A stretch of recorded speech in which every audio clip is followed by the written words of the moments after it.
महाराणा प्रताप सेना के राष्ट्रीय अध्यक्ष राज्यवर्धन सिंह परमार को आज दिल्ली पुलिस ने उज्जैन से गिरफ्तार कर लिया। राज्यवर्धन सिंह परमार पर एक महिला ने यौन उत्पीड़न का आरोप लगाया है। हाल ही में यूपी भवन में इस महिला ने आरोप लगाया।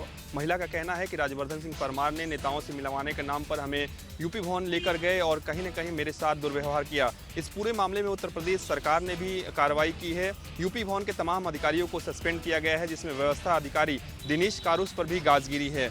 अब इस पूरे मामले में देखना होगा कि महिला का बयान दर्ज होने के बाद अब राज्यवर्धन सिंह परमार का क्या कुछ कहना है। हालांकि राज्यवर्धन सिंह परमार ने एक वीडियो जारी कर सीधे तौर पर इस पूरे आरोपों को निराधार जरूर बताया है।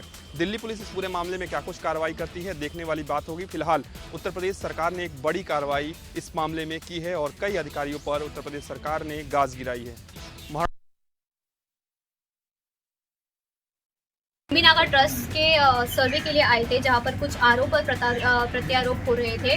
उसके जरिए हमने यहां पर कुछ मीडिया ने मिलकर जो है वो सर्वे किया है और ट्रस्टीज़ ने कुछ बातें मानी है और ट्रस्टीज़ ने अपने पक्ष का जो है वो सामने रखा है।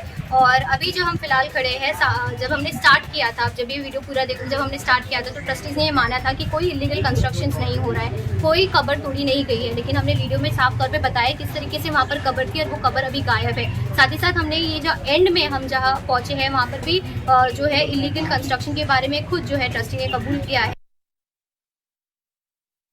उत्तर प्रदेश सहकारिता विभाग लगातार कहीं न कहीं प्रगति कर रहा है। उत्तर प्रदेश में जहां पहले 27 शाखाएं थीं, इस समय 40 शाखाएं हैं। उत्तर प्रदेश के सहकारिता मंत्री जेपीएस राठौर ने जानकारी दी है कि सभी 40 की 40 शाखाएं इस समय फायदे में हैं। उत्तर प्रदेश सरकार लगातार कोशिश कर रही है कि सहकारिता और कोऑपरेटिव की जो फेडरेशंस हैं उनको फिर से फायदे में लाया जाए और वहां के कर्मचारियों की सैलरी नियमित करने के साथ ही किसानों से जुड़ी हुई जो सुविधाएं हैं उनको भी नियमित किया जाए, जिसको लेकर सहकारिता मंत्री ने आज विभाग के 34 मृतक आर्टिस्टों को नौकरी दी। साथ ही साथ ये घोषणा भी की कि सभी कर्मचारी मन लगाकर काम करें, जिसके बाद आने वाले समय में उत्तर प्रदेश कोऑपरेटिव फेडरेशन भी फायदे में आएगा और जो पुरानी छवि विभाग की रही है उसको फिर से बेहतर ढंग से बनाया जाएगा। उत्तर प्रदेश पुलिस को लंबे अरसे से इंतजार है कि डीजीपी के रूप में परमानेंट अधिकारी कब मिलेगा। हालांकि एक बार फिर से कार्यवाहक डीजीपी को उत्तर प्रदेश पुलिस की जिम्मेदारी सौंपी गई है। विजय कुमार, जो कि 1988 बैच के आईपीएस अधिकारी हैं और उत्तर प्रदेश के झांसी जिले के मूल निवासी, उनको ये जिम्मेदारी सौंपी गई है। विजय कुमार की बात की जाए तो उत्तर प्रदेश के तमाम जिलों में उन्होंने अपनी सेवाएं दी। इससे पहले अगर हम बात करें तो लखनऊ, गोरखपुर, पीलीभीत, बांदा, उसके साथ साथ रुद्रपुर, नैनीताल जैसे जगहों की जिम्मेदारी संभाल चुके हैं। अब एक बार फिर से उनको बड़ी जिम्मेदारी उत्तर प्रदेश पुलिस की दी गई है कि उत्तर प्रदेश में कानून व्यवस्था को कैसे दुरुस्त किया जाए। हालांकि पदभार ग्रहण करने के बाद उन्होंने बातचीत करते हुए कहा कि सबसे बड़ी प्राथमिकता उत्तर प्रदेश में कानून व्यवस्था को कायम रखना है। जो उत्तर प्रदेश में अपराधियों और अपराध के खिलाफ अभियान चलाया जा रहा है वो निरंतर जारी रहेगा। महिलाओं की सुरक्षा उनकी प्राथमिकता रहेगी। साथ ही साथ एंटी रोमियो स्क्वाड फिर से जो है बेहतर तरीके से चलाया जाएगा। साथ ही साथ उन्होंने ये भी कहा कि उत्तर प्रदेश में सांप्रदायिक दंगे ना हो, उसको लेकर विशेष तौर पर काम किए जाएंगे। उसके अलावा देखा जाता है कि साइबर अपराध उत्तर प्रदेश में लगातार बढ़ रहा है, उस पर अंकुश लगाने के लिए बेहतर काम किए जाएंगे, बेहतर रणनीति बनाई जाएगी। हालांकि देखना होगा कि जो एक बड़ी चुनौती है इनके सामने कि जो शाइस्ता और गुड्डू मुस्लिम लगातार फरार चल रहे हैं, उन अपराधियों को कब तक पकड़ने में सफलता यूपी पुलिस को मिलती है। इस पर भी उन्होंने जवाब दिया है कि हमारा अभियान निरंतर जारी है। उत्तर प्रदेश में अपराधियों के ऊपर लगातार लगाम लगाने की कार्रवाई प्रचलित।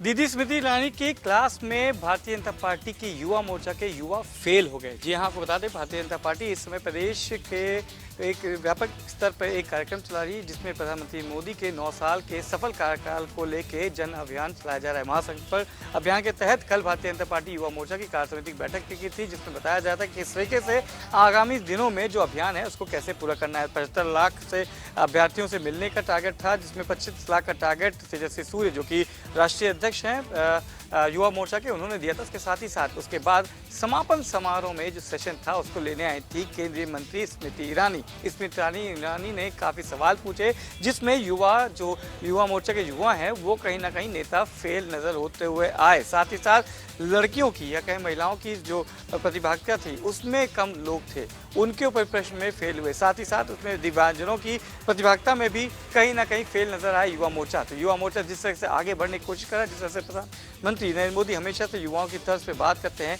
उन्हीं की तरफ पे उत्तर प्रदेश की युवा मोर्चा कहीं ना कहीं फेल नजर होती आ रही है। ऐसे में बड़ा प्रश्न उठता है कि जहां उत्तर प्रदेश भारतीय जनता पार्टी लगातार कमल का फूल कराने का काम कर रही है, उसमें युवा अगर ऐसे ही अपने योगदान देते रहेंगे तो युवाओं के योगदान पे प्रश्न चिन्ह लगता रहेगा।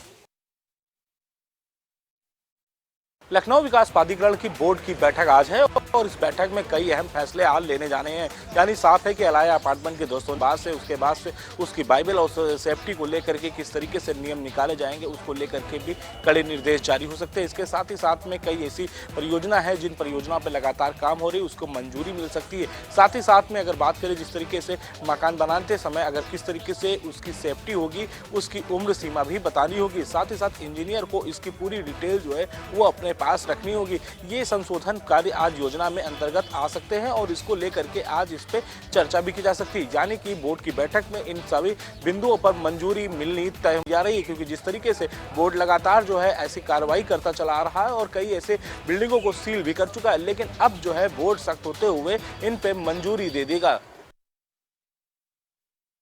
लोकसभा चुनाव 2024 की तैयारी में जुट गए हैं अखिलेश यादव। आपको बता दें उत्तर प्रदेश के सभी 75 जिलों में समाजवादी पार्टी का प्रशिक्षण शिविर जो है लगाया जाएगा और बता दें 5 से 6 तारीख को लखीमपुर खीरी में प्रशिक्षण शिविर लगेगा। 9 से 10 तारीख को सीतापुर के नेमिशरण में शिविर लगाया जाएगा। आपको बता दें सभी प्रशिक्षण शिविर में खुद सपा सुप्रीमो अखिलेश यादव मौजूद रहेंगे। इसके अलावा 15 जून से समाजवादी पार्टी की आंतरिक बैठक की भी शुरुआत हो रही है। शहर के अलग अलग जगहों पर और राज्यों में अलग अलग जगहों पर जो है अखिलेश यादव आंतरिक बैठक करेंगे जिसमें सभी पार्टियों के पदाधिकारी मौजूद रहेंगे। इसके अलावा लोकसभा चुनाव में किसको प्रत्याशी बनाना है उनके नामों को लेकर भी जो है चर्चा होगी इन्हीं बैठकों में। आपको बता दें सपा जो है वो पूरी ताकत झोंकने में लगी हुई है। लोकसभा चुनाव को लेकर बूथ स्तर तक सेक्टर स्तर पर अपनी पार्टी को मजबूत कर रही है और इन सभी बैठकों में और शिविर जो प्रशिक्षण शिविर लगाए जाएंगे उन सब में भी अब समाजवादी पार्टी वोटर लिस्ट को लेकर बूथ मैनेजमेंट को लेकर बूथ कमेटी को लेकर चर्चा करते हुए नजर आएगी। समाजवादी पार्टी से विधायक अभय सिंह के साले संदीप सिंह के द्वारा बनाया गया शस्त्र लाइसेंस अब चर्चा का विषय बना हुआ है। जिस तरीके से नागालैंड में फर्जी तरीके से शस्त्र लाइसेंस बनवाया गया, फिर उसके बाद राजधानी लखनऊ के विधायक निवास 107 नंबर मकान में उस शस्त्र लाइसेंस को ट्रांसफर कराया गया। जब इसकी जानकारी एसटीएफ को लगी तो पड़ताल शुरू हो गई। विधायक निवास 107 नंबर की अगर हम बात करें तो पहले मुख्तार अंसारी को ये आवास अलॉटेड था, अब जो है उनके बेटे अब्बास अंसारी को ये मकान अलॉट है। ऐसे में ये कहा जा सकता है कि संदीप सिंह के द्वारा जिस तरीके से फर्जी वाड़ा करके ये शस्त्र लाइसेंस बनवाया गया था उस पर अब एसटीएफ पैनी नजर बनाए हुए है। जल्द ही आने वाले दिनों में बड़ी कार्रवाई हो सकती है। समाजवादी पार्टी से विधायक अभय सिंह के राजधानी लखनऊ में एक दर्दनाक सड़क हादसा हुआ जिसमें 4 लोगों की मौत हो गई। आपको बता दें पूरा मामला विकासनगर थाना क्षेत्र का है, जहां पर एक स्कॉर्पियो सवार ने स्कूटी को टक्कर मारी जिसमें 4 लोगों की मौत हो गई। आपको बता दें इसको देर रात जो स्कॉर्पियो सवार था वो कहीं जा रहा था, स्कूटी को पीछे से टक्कर मारी जिसमें 4 लोग घायल हुए। तत्काल प्रभाव से उनको केजीएमयू के ट्रामा सेंटर पहुंचाया गया, जहां पर डॉक्टर ने उसको मृत घोषित किया। पूरा जो परिवार है वो सीतापुर का रहने वाला है, लखनऊ के अलीगंज क्षेत्र में रहकर के नौकरी करता था। इस हादसे में 4 लोगों की मौत होने के बाद तत्काल प्रभाव से पुलिस प्रशासन तक पहुंचा। जो स्कॉर्पियो सवार था गाड़ी इसको अपने कब्जे में ले लिया। हालांकि इस दौरान देखा गया कि जो स्कॉर्पियो सवार था उसने जब टक्कर मारी उसके बाद लगभग 100 मीटर तक जो स्कूटी थी वो फिसलती रही, लेकिन सबके बावजूद भी स्कॉर्पियो गाड़ी नहीं रोकी गई। आखिरकार आगे डिवाइडर था, डिवाइडर में टकरा करके गाड़ी रुकी, जिसके बाद वहां पर जो प्रत्यक्ष लोग खड़े थे उन लोगों ने तत्काल प्रभाव से जो नीचे दबे लोग थे उनको निकालने की कोशिश की, लेकिन तब तक उनकी मौत। बाराबंकी में भारतीय कुश्ती संघ के राष्ट्रीय निवर्तमान अध्यक्ष ब्रजभूषण शरण सिंह आज बाराबंकी के रामनगर विधानसभा क्षेत्र के ऑडिटोरियम पहुंचे, जहां पर उन्होंने एक विशाल जनसभा को संबोधित किया। वह आगामी 5 जून को अयोध्या में होने वाली जन चेतना महासभा में भाग लेने की लोगों से अपील की।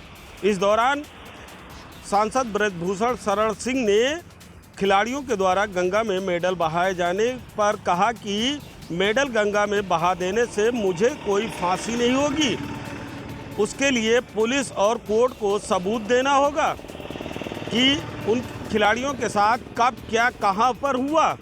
वहीं उन्होंने कहा कि अगर एक भी आरोप मेरे ऊपर सिद्ध होता है तो मैं खुद पर फांसी के फंदे पर लटक जाऊंगा। इस दौरान उन्होंने कहा कि इमोशनल ड्रामे से कोई फायदा नहीं, आज तक के आरोप से कोई भी सुरक्षित नहीं रहा। वहीं कुश्ती संघ के निवर्तमान राष्ट्रीय अध्यक्ष ब्रजभूषण शरण सिंह ने कहा कि कुश्ती संघ में आने के बाद से भारत का नाम दुनिया में रोशन हुआ।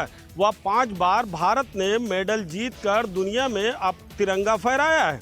वहीं कुश्ती संघ के राष्ट्रीय अध्यक्ष ने 5 जून को अयोध्या में होने वाली जन चेतना महारैली में लोगों से पहुंचने की बीजेपी सरकार के नेता जहां 9 साल का जश्न मना रहे हैं, पब्लिक के बीच पहुंच रहे हैं और उन्हें 9 साल के मोदी सरकार के किए हुए कार्य गिनवा रहे हैं, वहीं 2 दिनों से आरएलडी सुप्रीमो जयंत चौधरी गांव-गांव पहुंच रहे हैं और लोगों के बीच पहुंचकर 2024 की तैयारियों में जुट गए।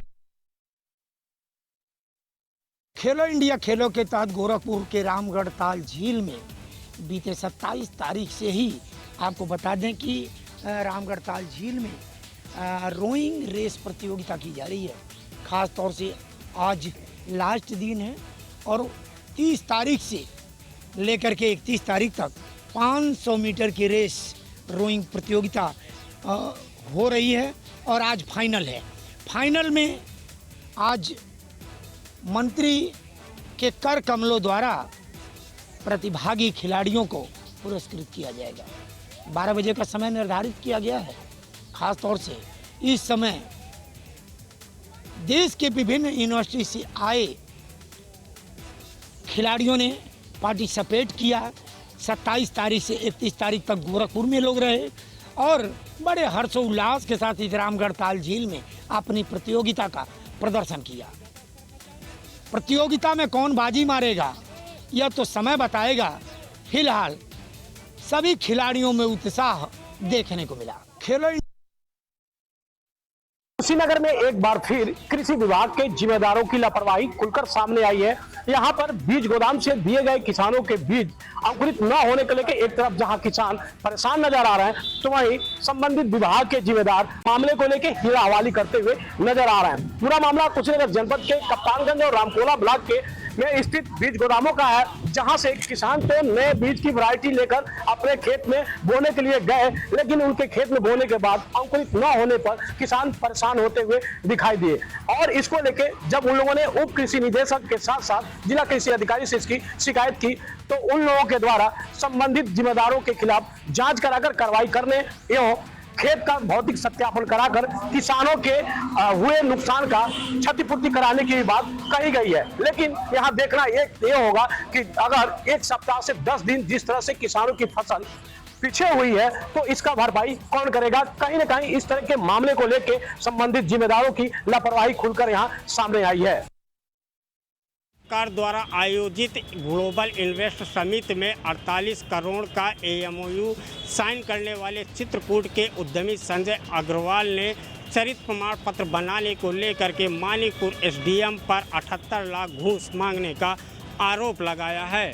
चित्रकूट के उद्यमी संजय अग्रवाल ने आरोप लगाते हुए बताया है कि उन्होंने एमओयू में जो साइन किया था उसको लेकर के हैसियत प्रमाण पत्र और चरित्र प्रमाण पत्र की आवश्यकता होती है, जिसको लेकर के उन्होंने एप्लीकेशन दिया था, लेकिन उनका हैसियत प्रमाण पत्र जारी कर दिया गया था और चरित्र प्रमाण पत्र रोक लिया गया था। उन्होंने आरोप लगाया है कि मानिकपुर एसडीएम उनके हैसियत के अनुसार 10% यानी 78 लाख रुपए घूस मांगी है। जब उन्होंने घूस नहीं दी है तो उनका चरित्र प्रमाण पत्र नहीं जारी किया गया और कलेक्टरलेस की रिपोर्ट लगा करके ऊपर भेज दिया गया है। साथ ही साथ चित्रकूट के उद्यमी संजय अग्रवाल ने यह भी आरोप लगाया है कि यदि उनका चरित्र प्रमाण पत्र नहीं जारी होता तो वह एएमयू यानी रोजगार लगाने में असफल होंगे। साथ ही साथ उन्होंने कहा है यदि उनका चरित्र प्रमाण पत्र नहीं जारी किया जाता तो वह मुख्यमंत्री योगी आदित्यनाथ के जनता दरबार में मानिकपुर एसडीएम की शिकायत करेंगे। अब देखना यह होगा कि किस तरह से इसमें संज्ञान लिया जाता है और उद्यमी संजय अग्रवाल का चरित्र प्रमाण पत्र जारी किया जाता है अर्थात नहीं।